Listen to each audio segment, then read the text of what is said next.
பெரும்பாலான மக்களுக்கு அன்பு பத்தின ஒரு ஐடியா இருக்கு. ஆனா நீங்க அதை மறுக்கிற மாதிரி தெரியுதே. நான் அன்பை மறுக்கல. அன்பை பத்தின அந்த எண்ணத்தை தான் மறுக்கிறேன். உலகம் அன்பை ஒரு கருத்தாவோ ஒரு ஐடியாவோவா தான் வச்சிருக்கு.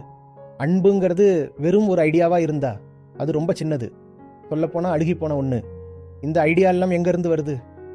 எல்லா ஐடியாக்களும் நம்மளோட அகங்காரத்திலிருந்து தான் பிறக்குது. நம்ம ஈகோவோட மேலோட்டமான ஆசைகளை நிறைவேற்றிக்கிறதுக்காக வர்றது தான் இது.